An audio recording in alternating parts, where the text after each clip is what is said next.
Well, we're 5 minutes early. Wow, that's pretty good.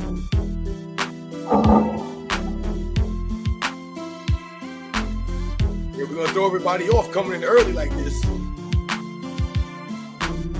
You all do? I'll play the music videos. Yeah, play it. Kingston.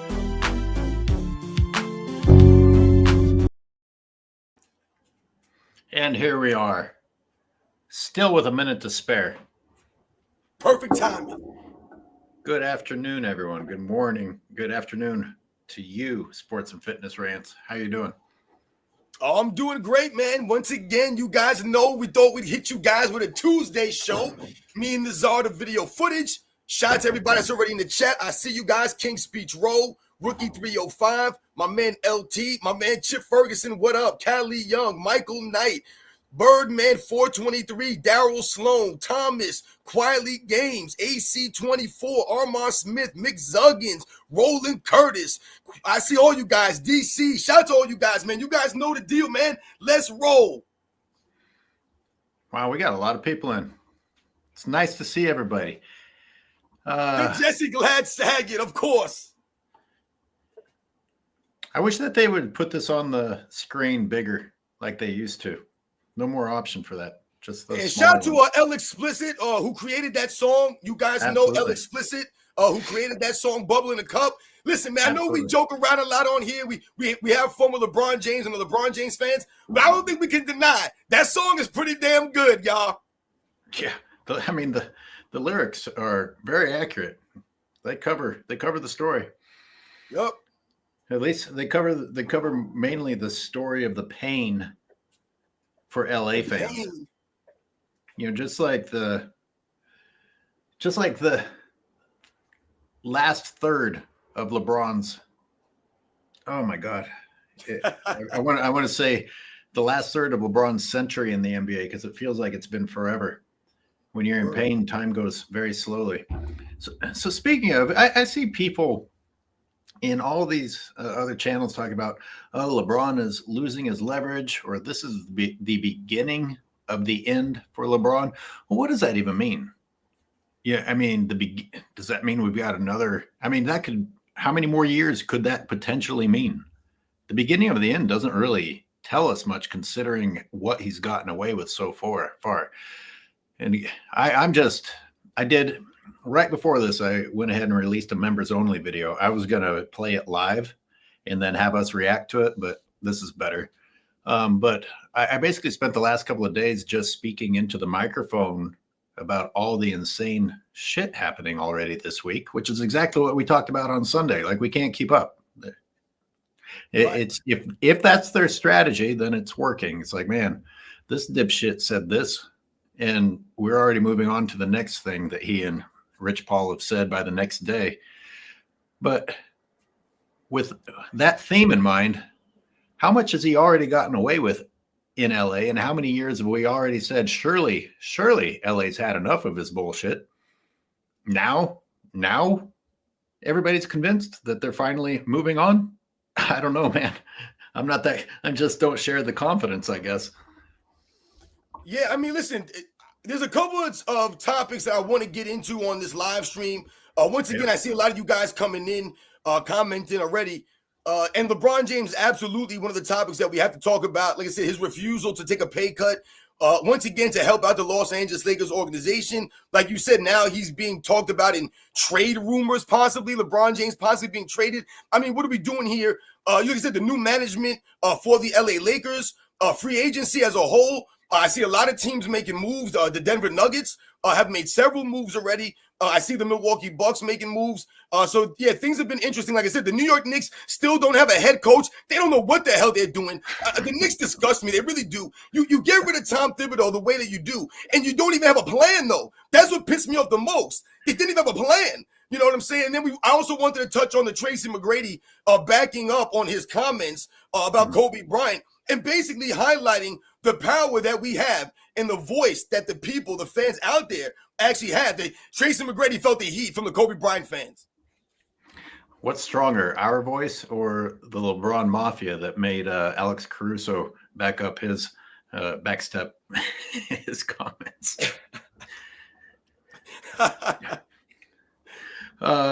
Dude, with New York, I don't even know what to say to you.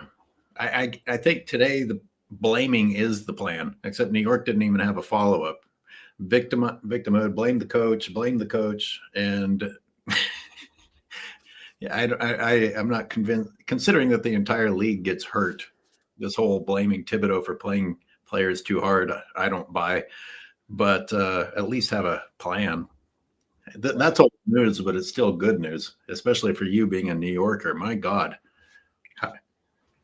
how much time? Like, I don't know. What you tell me?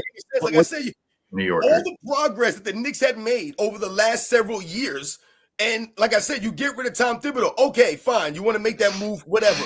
But you don't even have a plan to bring anybody in. Or you thought you had a plan, or your plan wasn't really, like I said, well thought out. I don't know what these guys are doing. We've got Daryl Sloan with a super sticker. Thank you for the super sticker, Daryl. Yeah, shout out to Daryl Sloan, man. He knows the deal. Yo, Bernard Kemp, what up? Rap guy reloaded. Was good, man. I had a question. This is old news, but it's worth revisiting because T-Mac and Gilbert Arenas were just so disrespectful and disgusting and just blatant liars. But I listened to Uncut Hoops touch on it again today, and it made me just think about the comment from Tracy McGrady that Kobe was being called the next Pippen. And I challenge anyone to go and find a clip of someone saying that. It's not just that it's a dumb comparison. Nobody said that I'm aware of. If anyone can prove me wrong, that's fine. I'm looking to be proved wrong. I'd be very curious. In fact, someone said in my members video, I don't know if anyone's been called the next Pippen. Has anyone been called the next Pippen? That's a valid point. That's a great point. And you know what's funny about that is I remember them calling Ben Simmons like the next LeBron James, like LeBron James 2.0. I remember specifically Stephen A. Smith making those claims and those statements about Ben Simmons, and look at the way that Ben Simmons has turned out. So who really wants to be, the next LeBron James? No one's really called the next LeBron James. No one's called the next Pippen. I told you guys, man, that was Gilbert Arenas coming on national television and giving you a Facebook facts take, an FYF take, a GOAT James Kingdom take, a weird 14-year-old fan take that Kobe Bryant is somehow the next Pippen, or once again having to bring up Scottie Pippen. Mr. Shanny is correcting me that it was Gilbert who said it, not Tracy. Well, Tracy sat up there with Gilbert on that same plan. As far as I'm concerned, that was a duo. They got up there with a little plan together. They're both guilty for participating in that. If somebody sits up there and lies, then everyone else on that panel has an obligation to correct the lie. It's not a difference in opinion. A lie is a lie. Again, exactly. I almost start talking about science versus belief again, but we don't want to go down the flat Earth path.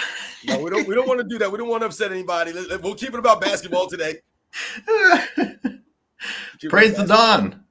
Praise the Dawn, blessing us with a super chat. Thank you. We don't accept lazy eyes apology. God damn. He should have thought twice before he spoke on Kobe talking reckless when he never won anything. Dudes be letting Dragon Breath Arenas put a battery in their back. Yep. Yeah. See, the thing is, I feel like he had plenty of time to think about it before he went on TV. Yep. You wanted to talk about this, so I'm going to thank Praise the Dawn for leading us into it. I haven't even heard or read the apology yet, and I don't care. I mean, you already showed me who you are, but go ahead, Robin, if you don't mind, tell us what was said. Well, all right, yeah. So anyway, what I really wanted to touch on is when we think about Tracy McGrady and the things that he said, and we talk about a lot of these guys, a lot of these ex-NBA players, the current NBA players, ex-coaches, people in the media.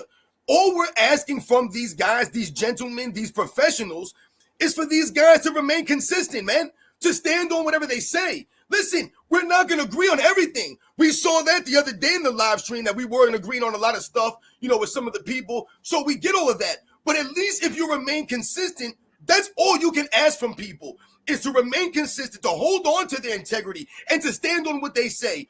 A true grown-up will say what they mean and mean what they say. When you think about someone like LeBron James, one of the things that we've always laughed about him, and we've always talked about how he's never matured and grown up, is that this guy constantly and continues to tweet things and then delete them, to say things and then try to walk it back. So when you do those things, you're not really saying what you mean, because if you really said what you mean, then you would say it and stand on it. We just talked about this with Tom Brady. I was very upset with Tom Brady because, come on, man, you're Tom Brady. You have the cachet. You're on that level. You don't need to walk back your comments or tiptoe around LeBron James, because by all accounts, you're higher on the pecking order and the greatest of all times in all these sports. You've got more championships than LeBron James, man.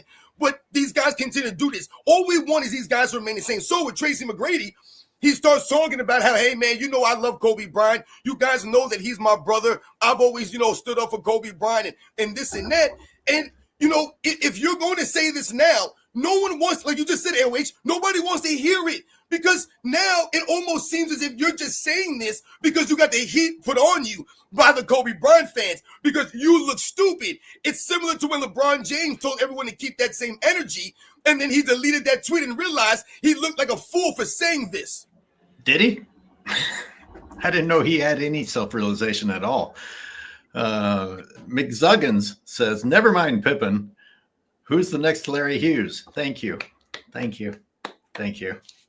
Which I just put out a short about did you see Shannon Sharp? Did you see Shannon Sharp's disgustingness? And somebody got in the comments and said, there's levels to this. The difference is that Larry Hughes never won anything after LeBron, and Scotty kept winning. I'm like, Michael Jordan didn't toss Scotty to the curb. I mean, you're giving Scottie Pippen credit for getting to stay as a bus rider. I mean, the only person who deserves credit here is Michael Jordan for being loyal to his teammates. While, by the way, Scottie Pippen, once again, showing that he was the first LeBron James, was the one threatening to leave and not being a consistent teammate, talking about wanting to be traded and things like this. The closest Michael Jordan came to that, as far as I'm aware, is saying, hey, we're winning, and I have the right to keep winning with this coach. You get rid of this coach, then I leave with the coach, which is a lot different than saying, hey, I want money or I want you to bring in winning pieces. Michael Jordan standing up for his coach is a lot different than holding your team hostage, which is basically what I thought Rich Paul's message was. It was a ransom letter. It's like, hey, we appreciated our time here. You could stop right there. As soon as you're like, hey, it's been nice, but we're packing our bags if you don't build another wing onto the house, that type of thing. I mean, listen, going back to the Tracy McGrady thing real quick. Yeah. Remember we touched on this the other day.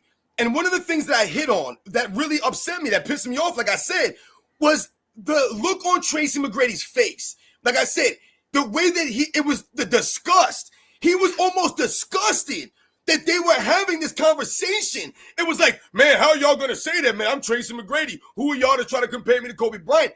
You can't apologize or backtrack the look on your face when they were saying the things that they were saying and making these comparisons. This dude was disgusted. When Stephen A. Smith brought up Tracy McGrady blowing a 3-1 lead in the playoffs, Tracy McGrady was so quick to bring up Kobe Bryant with the 3-1. It's almost as if he had that in the holster ready to go. He was waiting for someone. Anytime someone says anything about Kobe, I got the 3-1 in my pocket. It's in my holster. The man, like I said, see, I'm going to, if Tracy McGrady, I know you're not listening out there, man, but anybody can get the word back to the dude Tracy McGrady. You can get the word back to any of these ex-professional athletes. This is how you're supposed to handle being an ex-basketball player. This is how you're supposed to handle your celebrity and how you handle your career, what you did in the league. Whenever you're on these podcasts, whenever you're being interviewed, wherever you are, you're on ESPN, it doesn't matter where it is, wherever it is, and people are asking you questions and you're talking about yourself, what you're supposed to do is downplay your career. You're supposed to downplay yourself so that the people around you, they'll uplift you. If Tracy McGrady would have came out there on live TV and be like, hey, man, Gilbert, listen, let's not get crazy here. You're putting me in the same conversation as Kobe Bryant on that level. You guys know I'm not on that level, man. If he would have been humbled that way, it would have forced everyone at the desk to be like, hey, Tracy, don't shortchange yourself, man. You were a great player. You see what happens there? Now everyone's complimenting you and highlighting and lifting you up. But instead, what these guys always do is they say, wait, y'all compare me to this dude. Hey, man, I was nice. I dropped this.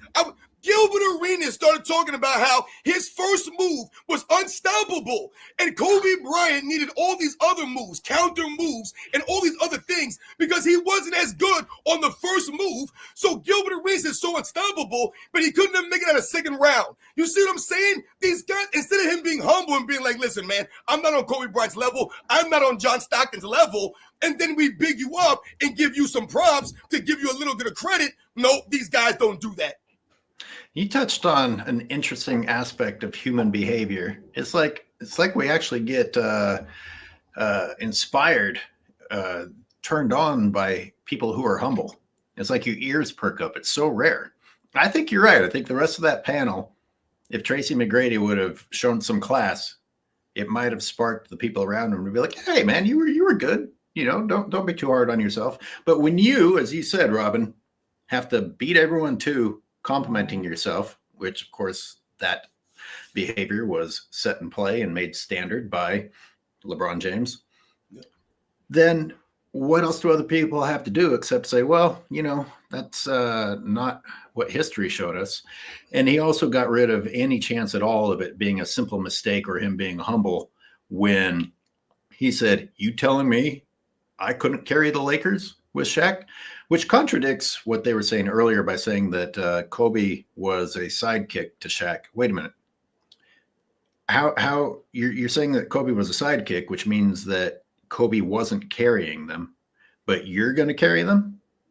They don't even think through their own arguments before they start talking, and they don't have to. As I've said many times, there are no consequences for these idiots coming on and lying. You're right. You know what's good, though, about a lot of this stuff, you know, that we talk about sometimes, is it allows us to educate. You know, it allows people to come out there and talk about some of these topics that maybe we wouldn't have talked about, but because Nick Wright or Shannon Sharp said something stupid. You know what's interesting about the whole Scottie Pippen dynamic, Michael Jordan, and really what's at the crux of all of this is the standard that Michael Jordan's held to that no one else has held to in NBA's history. And it's slapping everyone in the face whenever you mention Scottie Pippen. Because really, ultimately, what this comes down to is Michael Jordan's not allowed to have help to win his championships. He's got to win all these championships. He's got to beat all these legendary teams by himself, essentially. Right. He can't have Scottie Pippen there. He can't have any help. The one great player he had that was help, oh my God, this guy saved him. But if you go through NBA's history, every great player has had just as much help, if not way more, than Michael Jordan has ever had in his career. But somehow, some way, we only highlight Michael Jordan's help when it comes to everything in NBA's history. So they never talk about Bill Russell's teammates. No, he didn't play. So Magic Johnson didn't play with Kareem Abdul-Jabbar and vice versa. No, Oscar Robertson didn't play with Kareem Abdul-Jabbar. Jerry West and Elgin Baylor didn't play together. I mean, if you think about Jerry West and Elgin Baylor and the way that they played the games back in the 60s, that's essentially almost like having Kobe Bryant and Michael Jordan on the same team. Basically what these guys were doing, scoring the basketball-wise in their prowess overall games. So when you talk about great players playing with each other in NBA's history, Wes Unseld and Elvin Hayes, right? All these great players. Larry Bird didn't play with great players. He didn't have any help. He was just carrying the Celtics by himself with nobody on the team. It was just him and Danny Ainge beating everybody out there. Like, what are we talking about here, man? Speaking of the help, and Michael wasn't allowed to even have one good guy. You touched on it with your splash rant. The Lakers need to make a splash. I mean, you guys, And I saw Dreamers Pro headline. I didn't even click on the video because I was so disappointed in the headline. It says the Lakers slapped LeBron in the face by not making any offseason moves. You fucking got Luka. Imagine just what do people expect now? Like the Lakers are supposed to continue making moves nonstop until they have every top player in the entire league surrounding LeBron James. What do you mean didn't do anything in the offseason? They did it during the season. It's done. How many moves do you have to make? You're right. Like you said, they just signed an all-NBA player. They, like you said, a guy who's a top 5, top 3 player in the league, Luka Doncic. They make that move, and now they still have to make a splash in the offseason. It's insane. Like you said, it's never enough. It's like the James Bond title. It's never enough. The world is never enough for a LeBron James team. I want ESPN staff to explain their contradiction of themselves, in which they go on TV and say that LeBron James is still a top 5 player. But then today they're saying things like, oh, you can't expect the Lakers to go all in on a 40-year-old or a 41-year-old. Well, if he's really a top 5 player, you can. I mean, if you honestly believe that, you can. Top 5 is top 5. And you went all in on him when he was 39, which was crazy enough, right? You keep paying him max money. You keep letting him force your hand in who's going to be drafted and who's going to be traded. Yep. Why, which is it? Is he good enough for all of that? Or we need to move on? Because if he's top 5, number 4, to be specific, according to Bob Myers and Stephen A. Smith, then yeah, go ahead, keep building around him. It's insane. We all know he's not number 4, but it's on TV, and these are the types of things that sports analysts talk about. So here you and I are discussing insanity instead of basketball. You just did a video and you hit it on the head when you talked about how fast Luka Doncic became basically a role player. The man went from an all-NBA first-team performer every year of his career to suddenly now he's a sidekick, a role player, they're calling him. We can go back in history and we can actually bring up audio and video of them calling Luka Doncic a sidekick. I don't know if we can say the same thing that Gilbert Arenas was saying they was talking about with Kobe Bryant calling him the next Pippen. But years from now, we're going to be able to say that LeBron James turned Luka Doncic into some role-playing sidekick from an all-NBA first-team performer. And like you just mentioned, this is part of LeBron James' career and part of his legacy. When we talk about, these guys make the players around them better. The great players, the greats, I'm talking about the top 5, 10 guys that you could think about in the history of the game.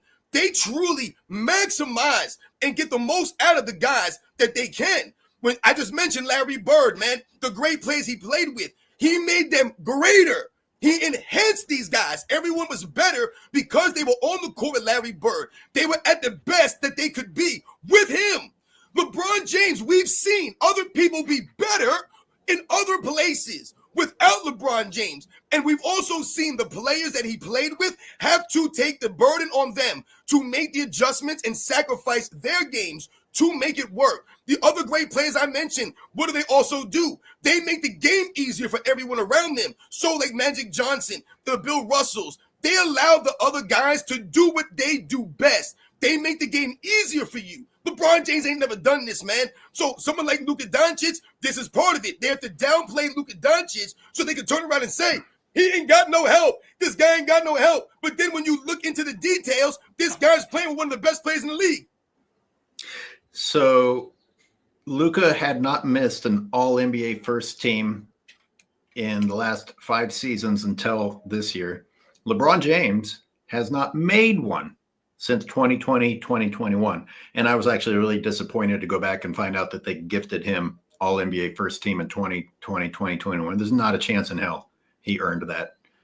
And he didn't even earn all of those seasons of all-NBA third team. But in any case, a guy who's not making all-NBA first team is number 4 in the entire league. And that was, what was that? Was that the beginning? That was leading up to game 1 of the Timberwolves and Lakers, where that dipshit came on and said, might be LeBron's best sidekick yet. I mean, the fact that you're calling Luka the sidekick is bad enough, but the fact that LeBron's had so much help that you're not even sure if that's the best one so far out of all of them tells you how much help that guy's had. Do you mind reading Praise the Don's super chat here?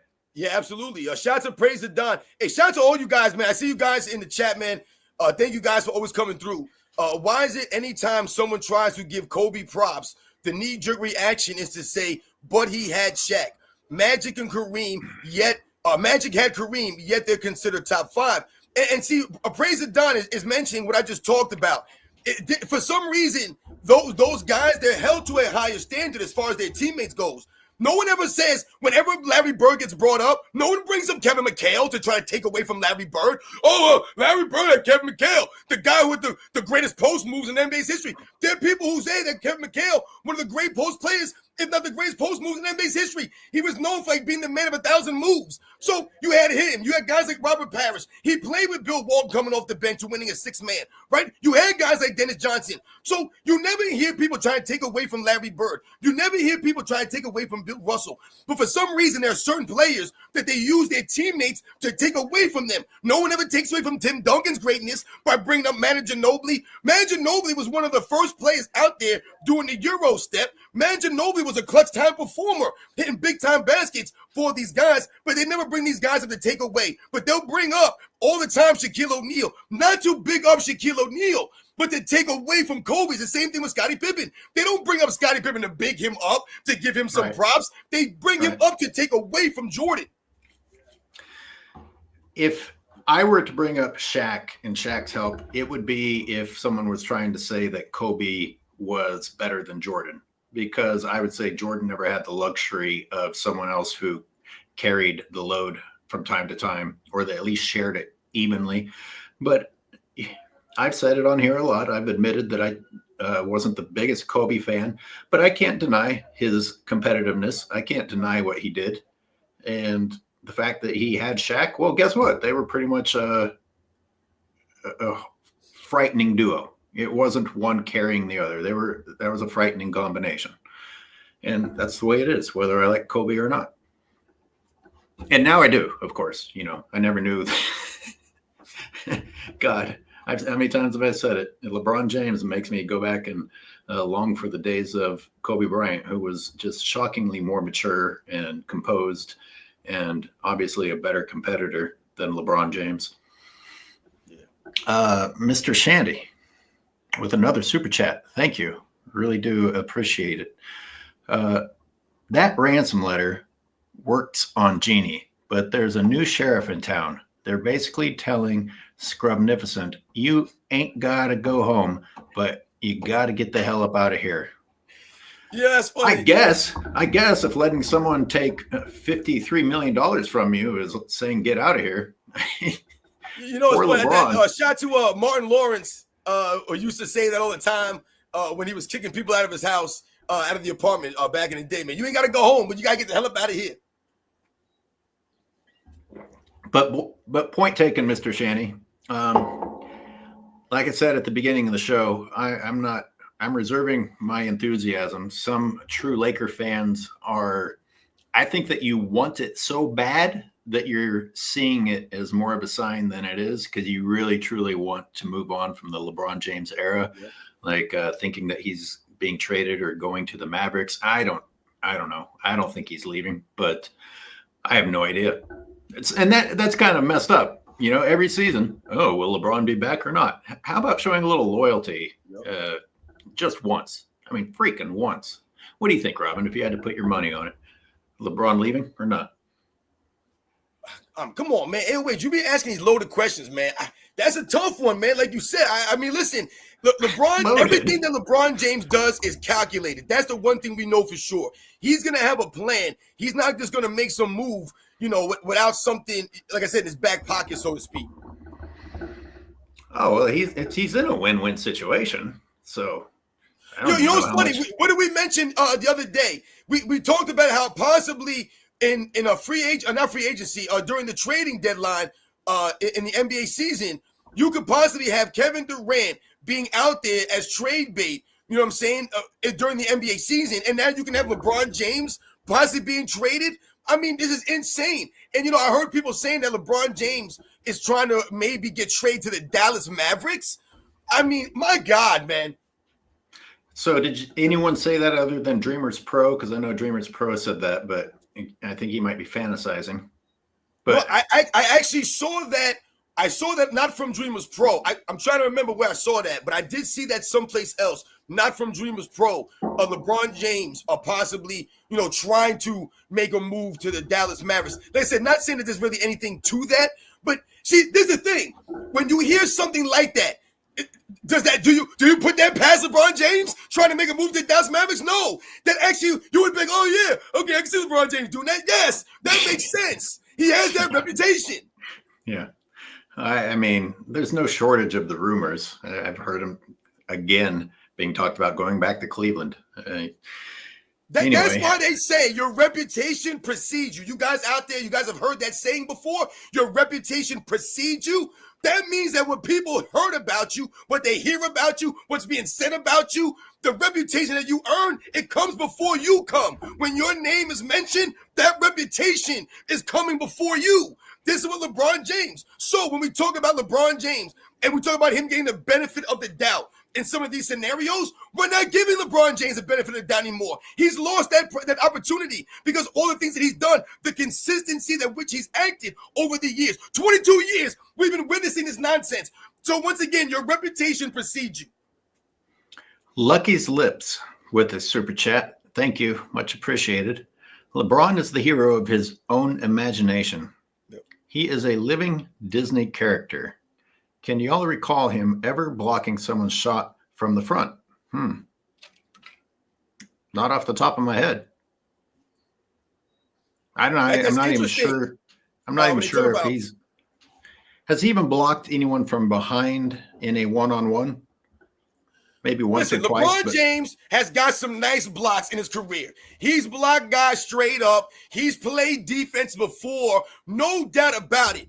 It's the consistency at which LeBron James hasn't done this is the problem. Like I said, we could bring out LeBron James highlight film. You could bring him out playing defense, blocking some guys, getting some dunks, hitting some shots, hitting the crossover, going behind the back. I tell you guys, the sun shines, man. But once again, when was the last time that you actually seen LeBron James be like that on defense for an entire season and then carry that into a postseason? I often joke with the LeBron James fans because a lot of them are so young, I can tell.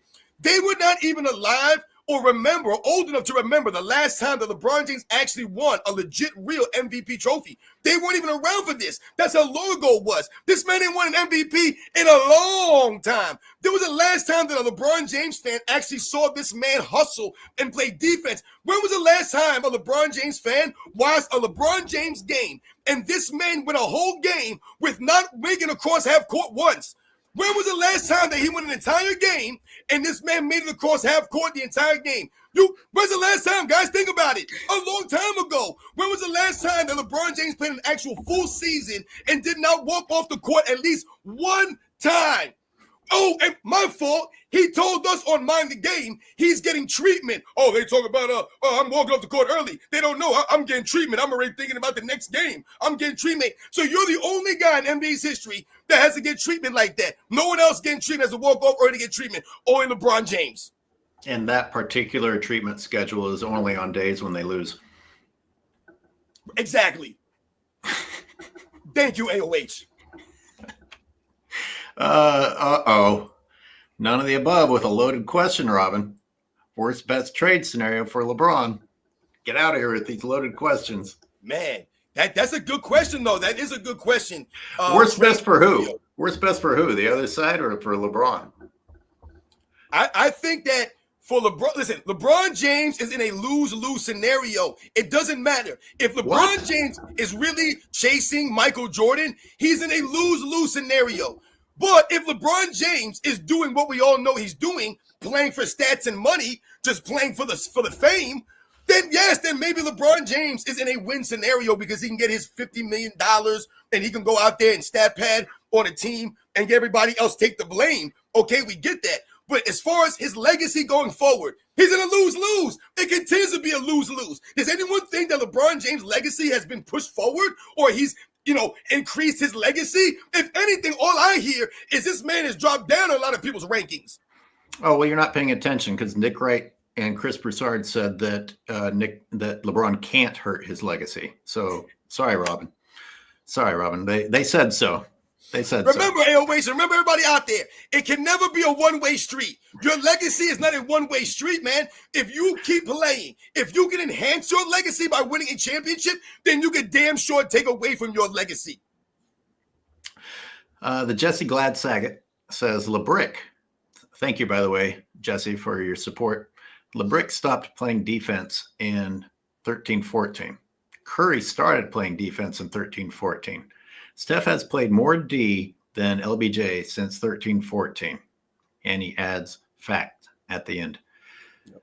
Well, we don't even have to get into the details of how good Steph's defense is for me to still agree with you, because LeBron's only Kendrick Perkins and other morons are going to praise LeBron James's defense.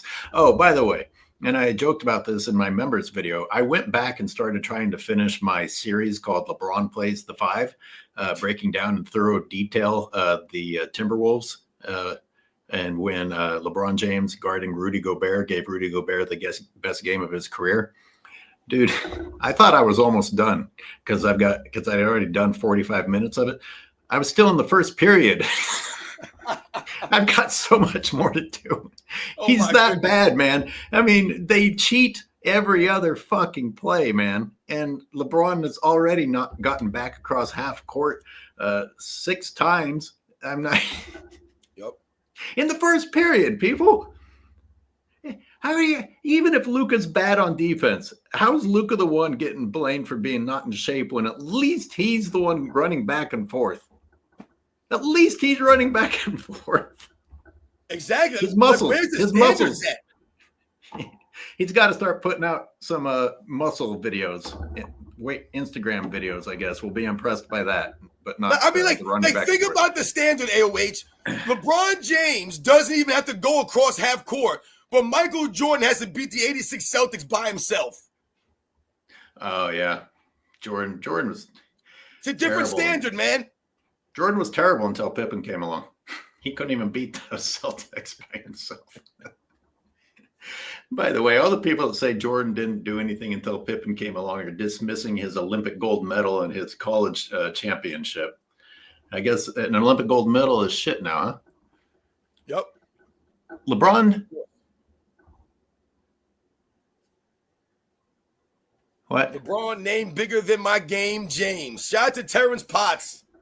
Hey, Terrence, thank you for the super chat. For real.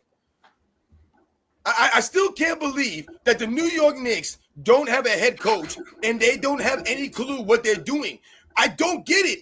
I mean, my goodness, you guys were literally 2 games away from the NBA Finals. You've been on an upward trajectory. This was the first year that Tom Thibodeau had with head coaching with Karl Anthony Towns and Jalen Brunson. Regardless of how I feel about either one of those guys, I mean, my goodness, you get rid of the guy and then you have nobody to replace him. You have no plan. They're talking about Dawn Staley. Why am I hearing rumors about Dawn Staley possibly coaching the Knicks? I don't want to hear this stuff. This is insane, man. Maybe this is a demonstration of LeBron and his power being able to pull favors. Maybe this is Steve Nash's way back into coaching. Steve Nash is going to be your coach, buddy. I'll take Steve Nash. I'll take Steve Nash.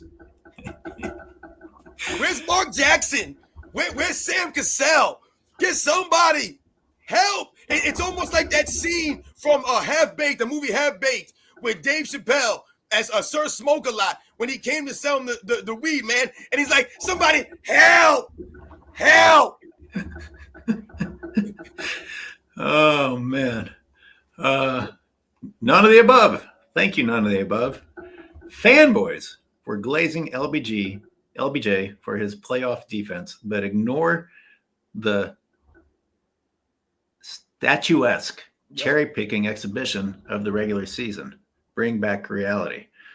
And just in case you're insinuating that he had good playoff defense, I saw him try harder a few times, but that does not constitute an entire good defensive playoff series. As my video breakdown is proving that I can't finish because he's that bad on defense. Like I just get blown away, man. There's things that you didn't see the first time watching that game. It's like, holy shit. I can't believe a professional basketball player is doing this, much less somebody being called the GOAT. Roland Curtis off Vermont Avenue. Read it for me if you don't mind. Yes, yo, shout out to my man Roland Curtis, man, true supporter, always coming through. Recent attacks on Kobe Bryant came when notable names ranked Kobe over LeBron for number 2 all time. David Falk, Michael Wilbon, Tom Brady, Shaquille O'Neal. Shout out, much respect to Roland Curtis. You know, I remember Michael Wilbon specifically, what he said, it was great. He said, I have to put, because what he said was how LeBron James basically in his agency bullied people into picking LeBron James and putting him above other great players. And Michael Wilbon was like, put him above Jordan, put him above Kobe. He said, put me in the grave, put me in the grave. That's powerful. That's what I'm talking about, man. Stand on it. Shout out to my man Roland Curtis. Thanks for saying that, because I thought there was an interesting back and forth. For a minute there, I thought they were going to make a move to restore Kobe's legacy, because there was some Kobe praise coming out, and then bam, they came right back with the Kobe slander. It's a real this anti-Kobe legacy thing is for real, huh? I mean, Kobe Bryant's legacy was picking up momentum with the Redeem Team. When the Redeem Team documentary came out, if you guys remember, guys, when it came out some years ago, everyone was talking about the stories that they were talking about of Kobe Bryant during the Redeem Team, man, and how essentially, like I said, he held the standard for all of those guys on that team. I'm assuming that LeBron fans are just pretending that the stories about them not even wanting LeBron on that team aren't true. I'm assuming they just are going into denial about the LeBron James babysitter required for the Redeem Team. Yep. I believe all that stuff, man. Like I said, these are the kinds of stories that are going to continue to come out as LeBron James' career continues to wind down, and his minions, the people out on the media, like we always say, their voices are getting lower, are getting quieter, because people are starting to, I mean, think about it. The people who are supporting LeBron James are growing up, and they're opening their eyes. They're realizing it. The only people who support this do still, like I said, are the teenagers out there, the young people who don't know no better, who don't want to listen. But everyone else, like I said, look at what happened with Tracy McGrady. This man literally came out and looked like his dog died on this show, talking about Kobe Bryant, my brother, and all this stuff, trying to get some sympathy from the Kobe Bryant fans. But he felt compelled to do this because of the Kobe Bryant fans. And not only the Kobe Bryant fans, but fans like me also. I wouldn't consider myself a Kobe Bryant fan, like a diehard Kobe guy who comes out here and does all this stuff.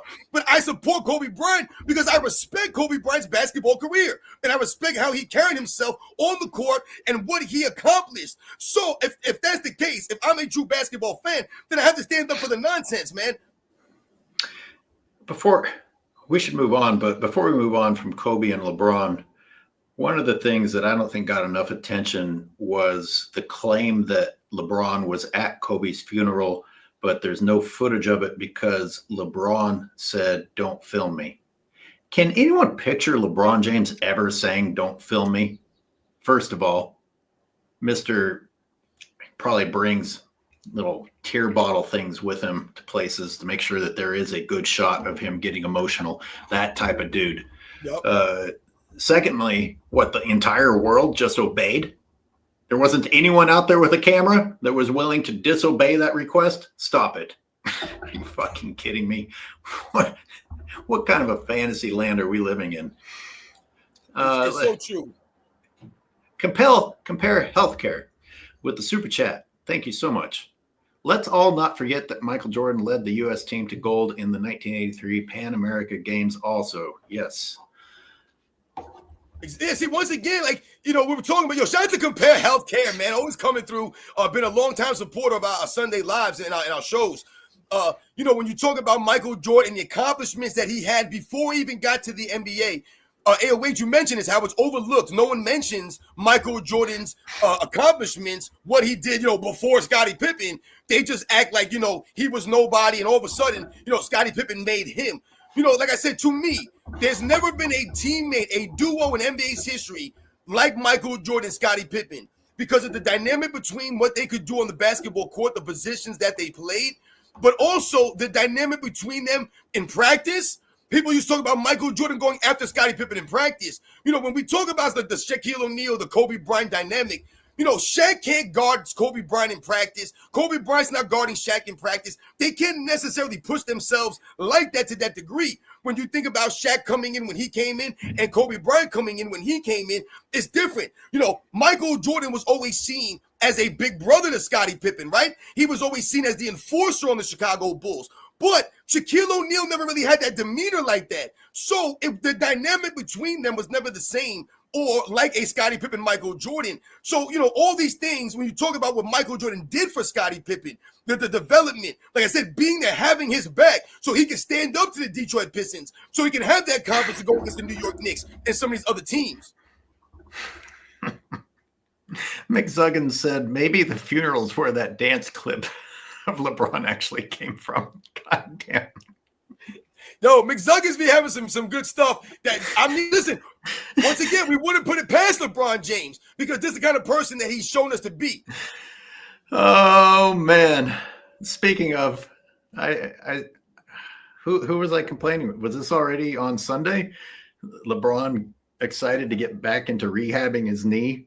Yep. He said the other day when he already put his knee through like the most extreme workout you can imagine 2 weeks after he hurt it. Man was doing a stanky leg out there. That dude was getting low. He was getting low. That was a better defensive stance than I've seen him do in 5 years on the court. Let's get to a couple more super chats. Thanks, guys. This is great. Much appreciated. Fanboys, Roland Curtis, recent attacks, In you guys' opinion, from Praise the Dawn, what was the last actual good season? Oh boy, here we go. Some tough questions. For me, it's the 2012-13 season, and even that is a reach. I wonder why he thinks 2012-2013. Do you have an answer, by the way? I'll just say this. The last season that I watched, like legit, like watched it hardcore, like a lot of games at NBA League Pass, was the 2017 season. That was probably the last season that I watched like hardcore. Like I'm talking about like I used to just put on the League Pass, and if there were certain teams playing, I just turn it on and watch the games, man. That's how a lot of us grew up watching the game. So yeah, I would say probably 2017 was probably the last season that I watched hardcore. It's easier for me to name the times that I walked away. Like after the 2002 Western Conference rigging, I couldn't stomach basketball for quite a while. And after 2016, I couldn't stomach basketball for a while. But yeah, things have been going downhill over a period of time. But, I mean, I think now... Oh, I'm sorry. Wait, go ahead. I'm done. I'm rambling. No, I was going to say, I think where a lot of us are at now, I mean, I guess maybe as far as, let's say, think about as far as content creators. So, sometimes I have to watch some of these games so that I could do a video, or maybe because I have a plan to do a video on a certain topic. So I'll watch some of these games based off of that. So I think there's a lot of people out there that feel an obligation to watch these games if they're going to do videos and consider themselves a legit content creators and have a legit valid opinion on this stuff. The angle that I always come from on my channel, and I tell people all the time, I'm giving you the perspective of someone who grew up watching basketball in the 80s or the 90s. So sometimes I think people don't maybe understand, or they think that I'm, oh, you're a hater. I'm not hating on these guys. I have so much respect for the game of basketball, and the guys that I grew up watching had so much respect for the game. They played with so much honor, and they showed a lot of respect to the fans by going out there and giving that effort. I feel so strongly I have to hold the standard. I can't allow them to tell me what I'm watching now is comparable to what I grew up watching. I will not listen to anyone trying to tell me this because, like I said, I watched this stuff growing up. No, I didn't play in the NBA. I never claimed to. But I'm telling you right now, what we've been witnessing over the last 10 seasons is nothing on the level of what we saw or what I grew up watching. It's not. I was just trying to think when I started mentally preparing myself not to even see who's supposed to be playing. Like just thinking, yeah, there's a pretty good chance I'm not even going to see the people that I'm supposed to be watching tonight. Yeah, and I think that's where we're at now. I think a lot of people just gravitate towards a specific player now, whereas back in the day, like I said, you could just turn the game on and watch any game that was on. Yeah, good point. You knew that they were all going to be giving their all and acting like men. Exactly. None of the above, 101. His team lost badly. I don't care if he was prime Pippen. What was this in reference to? What were we talking about? His team lost badly. I don't know. We were talking about so much Scottie Pippen stuff, and there's so many Scottie Pippen narratives. I don't even know which one. Yo, shout to none of the above. Yep, thanks. Feel free to clarify. I'll try and watch for you in the regular chat so you don't have to super chat again. And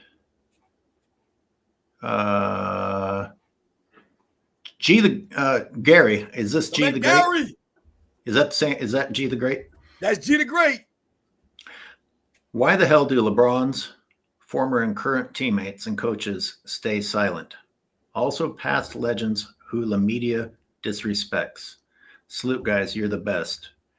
Boy, I tell you what, if they say anything, if they finally get fed up and say anything, the narrative turns around and says that it's the old heads who have been hating all this time, and it's the new guys that finally retaliated, when in fact it's been the new guys talking shit constantly, and the old guys finally said something. I want to answer this by asking another question. Rob Parker flat out mentioned how people are afraid of LeBron's camp and what they can do, and nobody challenged him on that. Like even Calvin Washington and Rob G on that show, they just continued forward like it was a known thing, which I found really interesting. I was like, so this is just accepted? Yep. There is some people explained it to me as, you know who you know, and you got people who can do favors for you and make things happen for people, make things happen for their careers, or make careers come to a screeching halt. You know, it doesn't always have to be a drive-by or whatever type of threat, or a trade or a team trade or something like that. I mean, I feel like I've heard Eric Spoelstra say things before, but you know what's really weird, you know, in this day and age, is that sometimes you don't really know if what you saw or what you're, you know, being told was said is actually correct or factual. You know, what's funny? Sometimes my wife, because she knows that I do this stuff now, sometimes she thinks she's doing me a favor by presenting me a video or a clip that she saw floating around on social media. And many, many times when she shows me this, I'm like, babe, this is like AI. This ain't even real. This is not really the facts. I can tell right away. But some people are fooled by this stuff. Some people don't get that. So, you know, when we talk about, you know, people saying this or people saying that, this is what I'm talking to you guys about. You don't even know what these guys, because they don't keep their integrity. They're flip-flopping all over the place. You know, so many things are manipulated now. Me and AOH, man, we're giving you guys the facts, man. Ain't no AI going on here. It's pretty scary, Robin. I'm not going to go old man on everybody. It's pretty scary. AOH, you got to get some soul glow. All right, I'll work on that. Jolly Joshams with a $10 super chat. Thank you, Jolly. Much appreciated. I know you're a regular supporter. That's much appreciated. Do you guys think box score stats are overrated nowadays? Oh, I'll stop right there and say it depends if LeBron James has a good box score, because ESPN will feature it if so and ignore it if not. LeBron James made All NBA second team, being the first person in NBA history to have a negative plus minus. In fact, a negative 50 something. But let's put him in the All NBA second team. With abundant open paint rebounds and the expansion of what counts as an assist, it feels like a lot of empty calorie stats to me. I mean, Robin, we talk about this a lot. It's just a known thing. It's a fact. I say it's not fun to compare the past to the present because they're not playing the same game. It would be more fun to compare the athleticism of these guys if they were playing the same game. They're not. So I don't even know what the point of the conversation is. But of course, I know what the point is. We want to talk about it. As sports fans, we want to have that conversation, but it's a loaded conversation now. Yeah, shout out to Jolly Joshua who's always coming through. And that's a good question. I think the box scores and the stats, I think that they're inflated. Obviously, we know that. Like he pointed out, the rebounds and how they count assists now is actually just weird. I mean, like, what are we doing here? Like you said, sometimes you'll see a guy make a pass and, whatever. But I think as far as it goes, I don't think that we can compare statistically what the guys have been doing over the last 4 or 5 seasons historically. I don't think that we can say, oh, look, this guy's averaging this many assists, or this guy's averaging this many rebounds, this guy's scoring this many points, or whatever these guys are doing. I don't think we can compare these guys' stats historically to the other players. We just can't do it because, like you mentioned, AOH, it's not really the same game. That's the problem. It's not basketball that we're watching right now. It doesn't really seem to add up. So I don't know if, we can say, oh, the stats don't matter.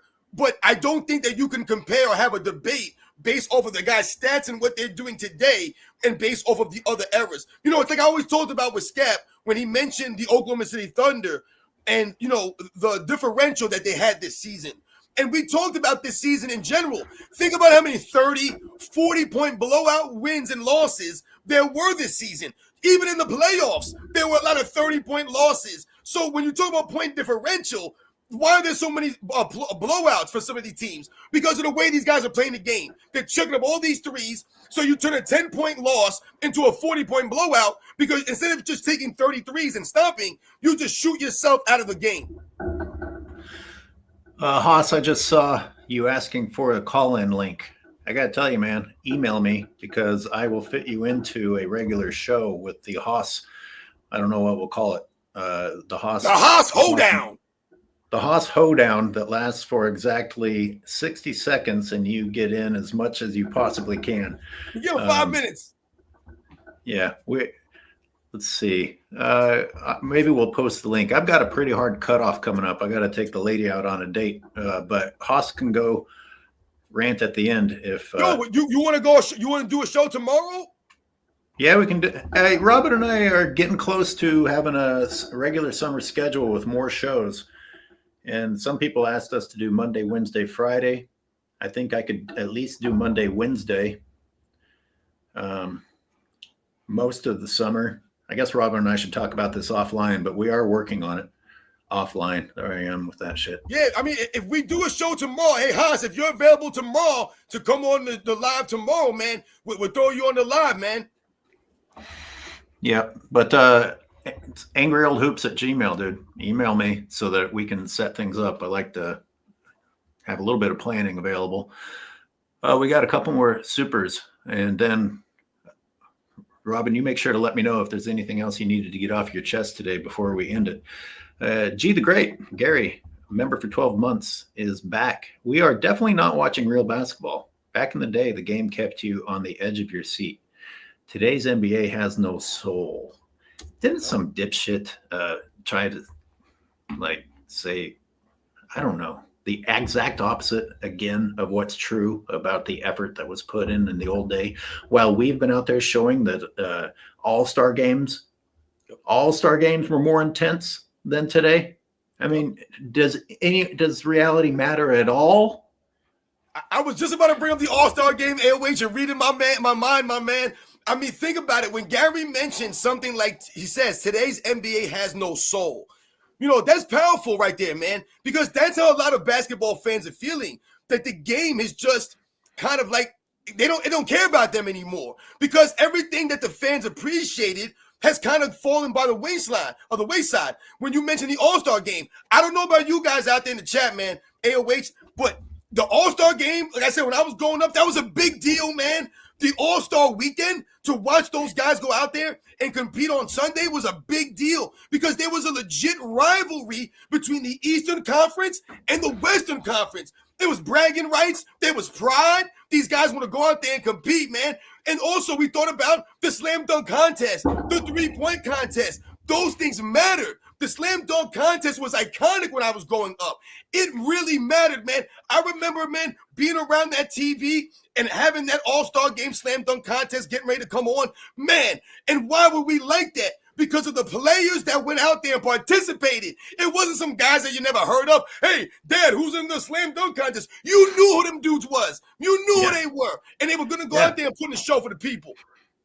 Speaking of, that makes me think about Michael Jordan entering the three-point contest. He was not known as a three-point shooter, but he was Michael Jordan, and the fans loved him. And he said, I'm not afraid. I'll do it. I'll do it for the fans. That's bravery. Because, geez, he really put himself in a position to not look good, and he didn't do very well. But, boy, when you are known for something and still won't do it, LeBron James known for his dunking, and you still won't do it, that actually makes Michael Jordan being willing to do the three-point contest even better. Be brave. Stop being a coward. Go out there and perform for the fans. Anyway, we're talking about LeBron. Man, AOH, you can't bring that up and just stop it like that, man. No, because that's a really great point that you're bringing up when you mention. But it's normal. Just the cowardice is normal. I don't think that a lot of people remember that Michael Jordan did a three-point contest, man. I know a lot of you guys in the chat say you guys remember this. A lot of people don't remember that. And Michael Jordan had the worst three-point performance in the history of the three-point contest, man. This man was horrendous. Horrendous. But does it matter in the greatness of Michael Jordan's career and legacy? It doesn't matter a single bit, because what that highlighted is, like you said, AOH, the mindset, the mentality of Michael Jordan, not being afraid, not being worried to go out there and put himself out there. Once again, like you said, Jordan was not known as a three-point shooter, but still put himself out there on that stage. LeBron James is known as a dunker, but won't put himself on that stage. But on the flip side, he did the skills challenge.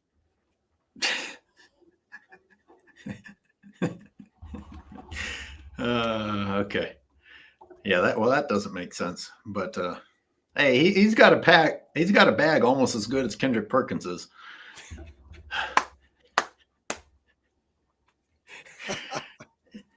Oh, you know what? I was gonna do if you had been available Monday, I was gonna do a full react to Uncommon Sense comparing speeches, comparing Michael Jordan and LeBron James, the way they talk. And it's crazy. You want to talk about like minds. I was going to do something similar, but I was going to show how unintelligent LeBron James sounds compared to how intelligent Michael Jordan sounds at the end of a game with a microphone suddenly thrust into his face. Yep. But Uncommon helped me think about something else. Jordan, in his enshrinement speech, was showing gratitude and saying what the game did for him. The ESPN bit by LeBron was him telling you what he did for the game and basically trying to convince you with his own opinion of what he meant to the game. The greatest of all time saying thank you and I appreciate what the game did for me versus the greatest fraud in history forcing an idea down your throat. That's about as different as it gets. Yeah, and I think one thing that bothers me, or one of the things that bothers me about LeBron James and his speaking and his lack of ability to speak in public, even though he's been in the public eye for 22 years now, speaking with a microphone, the man still can't do it, is that LeBron James thinks that he is smart. LeBron James believes that he's intelligent. He thinks he's smarter than he is, not only off the court, but on the court. This is part of the reason why he's not coachable. This is part of the reason why he won't, sacrifice his game. None of this stuff. He believes he's the smartest player on the basketball court, so he knows what's best for his teams. You would think after going 4-6 in the finals all of these years, that would wake him up to the point where he would be like, damn, something ain't right. Why am I losing more than I'm winning? Oh, what's the common denominator here, you fool? You. So you should look at yourself. But he's never done that because he still thinks he's the smartest guy in the room, even though he's one of the dumbest people in the room. And he's proven that time and time again. This man has a vocabulary of a third grader. I mean, you think about that TV show, Are You Smarter Than a Fifth Grader? I doubt LeBron James could answer most of those questions, guys. I mean, and listen, like I said, I'm not the smartest person either, but I don't think that I'm the smartest person. Mm-hmm. Well, let's make sure we don't fall too far behind on these supers because I know people have to get going, and we need AOH and SNFR Monday, Wednesday, and Friday. Well, we'll see what we can do for you. Oh man, that would be good, man. You can say we could do a TGIF. All right. Vicente Garcia with a super chat. Thank you. Once LeBum retires, who is going to carry the league? Honestly, since none of them want the torch. Well, I don't know. I don't understand why anyone needs to say, I want the torch. The media either features someone or they don't. It's not like they wait and ask permission.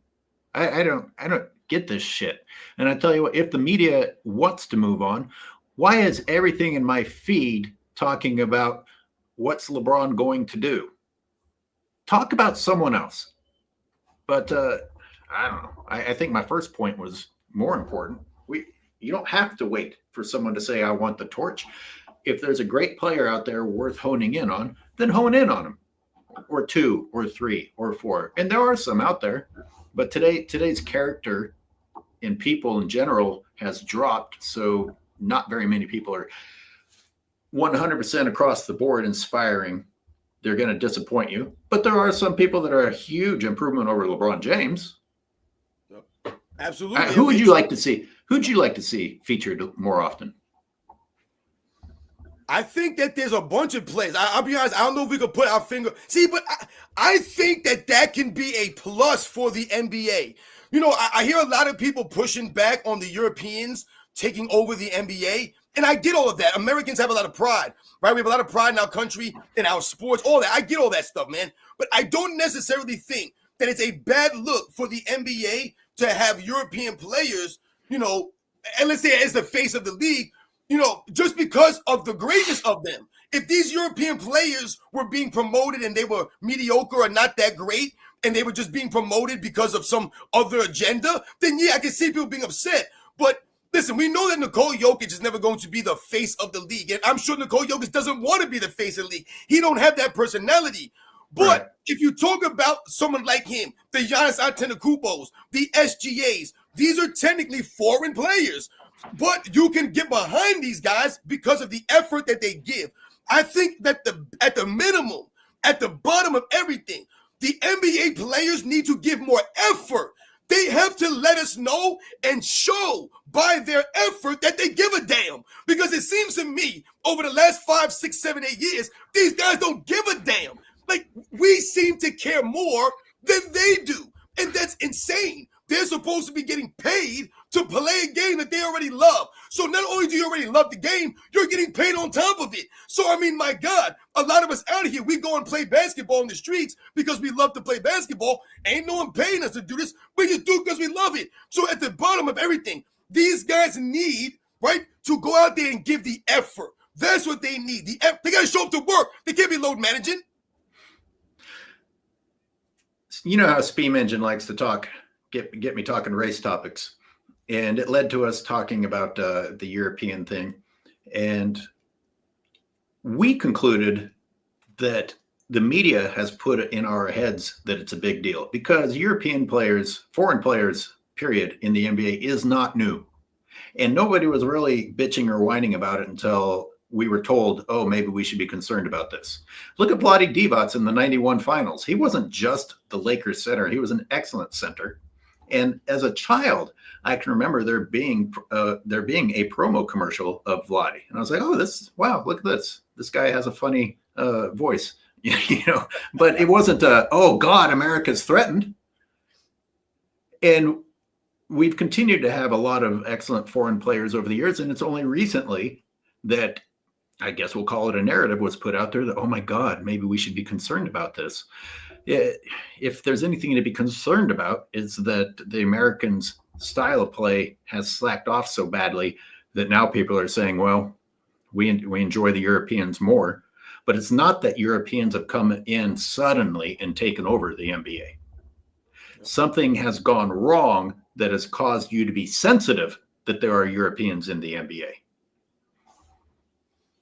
Absolutely, AOH. You made a bunch of great points. Like you said, there have been European players in the NBA for a while now. And like I said, it's been a role reversal, in my opinion, between the Americans and the Europeans. Whereas back in, like I said, like the 90s, when the Dream Team first came out, it was always the Americans being viewed as being the tougher players.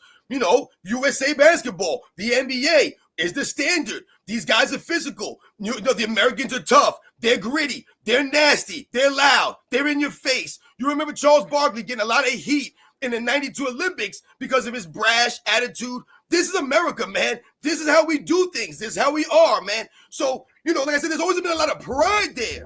Where's the pride, man? Where's the toughness? Where's the grit? Where's that mentality? What do we have now? Now we have people like J.J. Redick and all these soft-ass dudes looking down on the blue-collar people, the common folk. So now they'll laugh at the guys back in the 50s because they had to work jobs in the offseason or they had to work jobs on the side. Damn it, them dudes was tough, man. That ain't easy to do, but now we're being elitists. We're looking down on the common folks. What do we have now? Someone like LeBron James, who's supposed to be this great player, everyone's supposed to look up to, everyone's supposed to be like, hey, man, this guy's awesome, this guy's that. He told us to go back to our boring lives.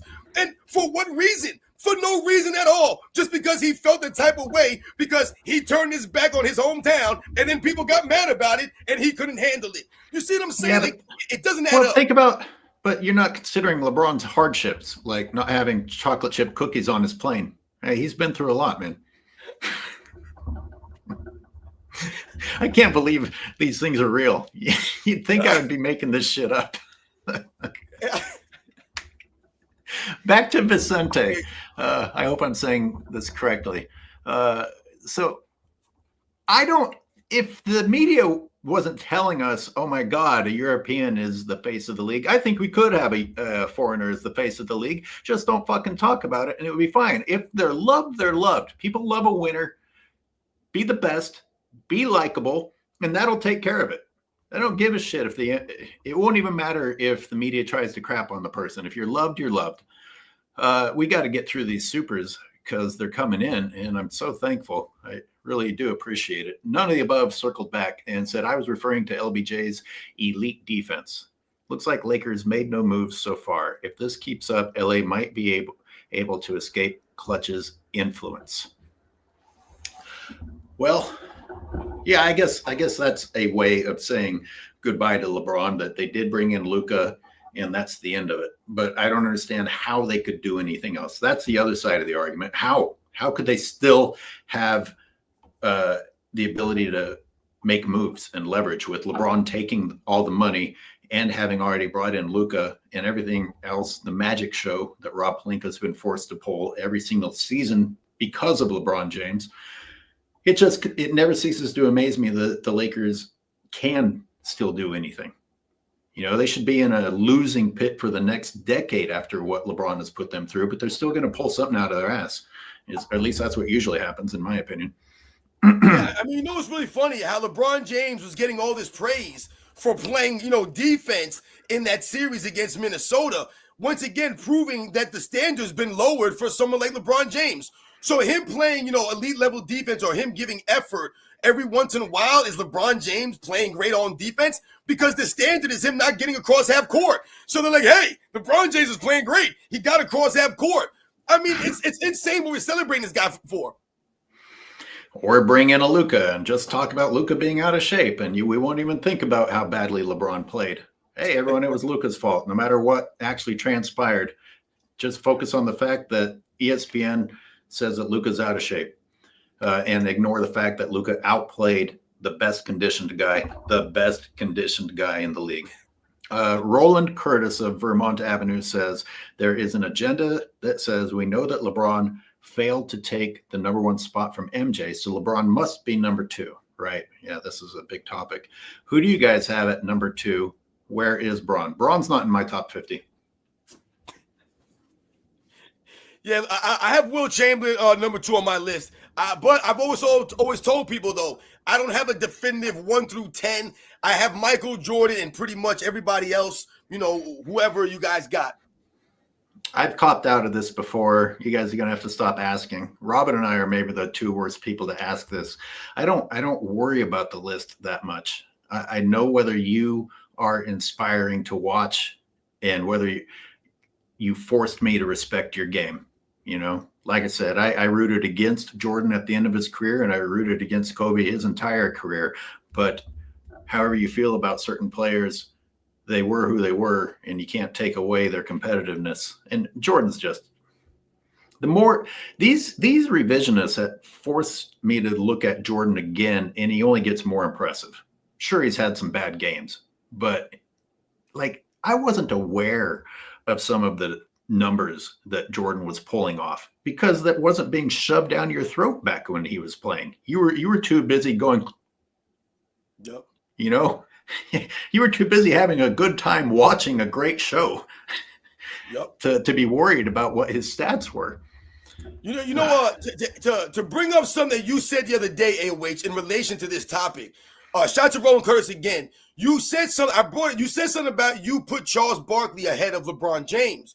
Absolutely. And I said I think that's interesting. Charles Barkley, one of my favorite players growing up, and where would I have LeBron James ranked is a very interesting topic because, as you guys know on my channel, I don't believe that LeBron James is even worthy to be debated with the top 10 or 15 type players. To me, I don't believe he should even be worthy to be in that conversation. I don't believe he is. So for me, I would probably have to put him someplace maybe top 20, but I've also said I don't even know if I could rank LeBron James anymore because do I really want to have a debate with LeBron James versus Oscar Robertson or LeBron James versus Kareem Abdul-Jabbar or LeBron James versus Shaquille O'Neal or LeBron James versus Moses Malone or LeBron James versus Charles Barkley? Do we really want to even have these debates? I don't even want to debate anybody with LeBron James because LeBron James, to me, I can't respect his career. Let's remember this energy, and we're going to kick off tomorrow morning. We're going to do it again tomorrow morning. I apologize to the super chats. I have to go. We've got Roland Curtis. Oh, no, we've got Justin Messenger again, Jolly Joshams again, Terrence Potts, and we'll pick back up with Justin Messenger's most recent one. And we will, Robin, if my old ass forgets, remind me, we'll revisit these supers. I'll have them in my history. And Robin, thanks for being here. I've got to go, but we're back tomorrow morning, 9 a.m. Pacific. You guys know the people asked, and it's going to happen. All right. That's right, man. You guys know the deal, man. We'll catch you guys on the next one. Thanks, everybody.